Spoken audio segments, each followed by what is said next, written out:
Eight पे commission, पुरानी pension के साथ अब एट वेतन आयोग के गठन पर रहा, क्या लोकसभा चुनाव से पहले होगी घोषणा। एट पे कमीशन सूत्रों का कहना है केंद्र सरकार इन दोनों मुद्दों पर कर्मचारी संगठनों की नाराजगी को भांप रही है। पुरानी पेंशन को लेकर केंद्र सरकार बहुत जल्द कोई निर्णय ले सकती है।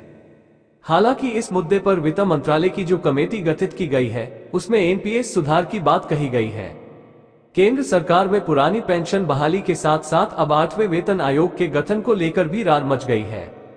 ओपीएस और 8 वेतन आयोग के गठन को लेकर सरकार पर केंद्रीय कर्मचारी संगठनों का दबाव बढ़ रहा है। सूत्रों का कहना है केंद्र सरकार इन दोनों मुद्दों पर कर्मचारी संगठनों की नाराजगी को भांप रही है। पुरानी पेंशन को लेकर केंद्र सरकार बहुत जल्द कोई निर्णय ले सकती है। हालांकि इस मुद्दे पर वित्त मंत्रालय की जो कमेटी गठित की गई है उसमें एनपीएस सुधार की बात कही गई है। दो बड़े विभाग रेलवे और डिफेंस सिविल में पुरानी पेंशन की मांग को लेकर कर्मियों ने अनिश्चितकालीन हड़ताल पर जाने के लिए अपना वोट कर दिया है। विपक्षी दल ओपीएस पर कर्मियों का भरपूर समर्थन कर रहे हैं। ऐसे में 2024 के लोकसभा चुनाव पर इसका असर संभावित है। इन सब बातों के मद्देनजर सरकार द्वारा लोकसभा चुनाव से पहले 8वें वेतन आयोग के गठन की घोषणा की जा सकती है। 2013 में गठित हुआ था 7वां वेतन आयोग। केंद्र सरकार ने 1 जुलाई से महंगाई भत्ते में 4% बढ़ोतरी करने की घोषणा की थी। महंगाई भत्ते की दर अब 42% से बढ़कर 46% हो गई है।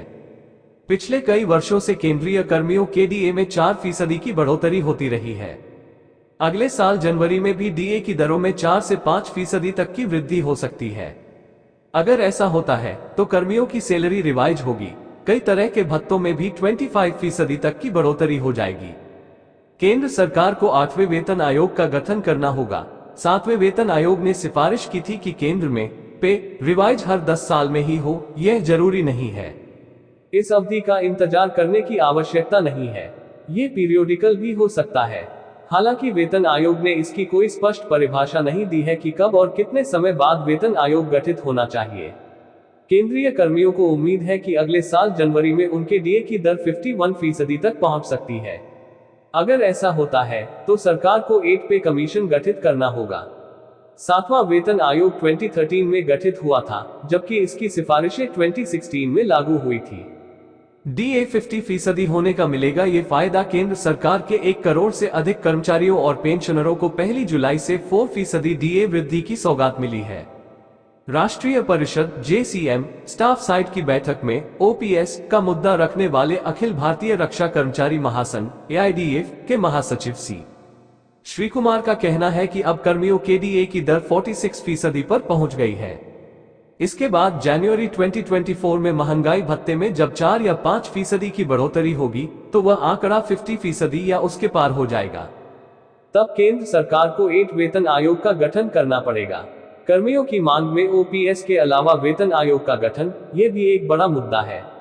दिल्ली के रामलीला मैदान में 3 नवंबर को confederation of central government employees and workers के बैनर तले आयोजित रैली में कई मांगे रखी गई थी।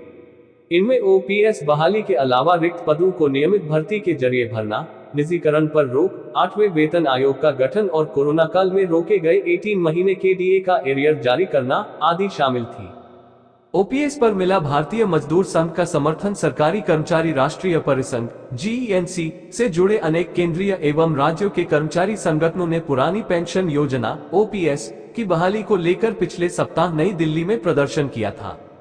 खास बात है कि यह संगठन आरएसएस परिवार की ट्रेड यूनियन भारतीय मजदूर संघ बीएमएस की औद्योगिक इकाई है।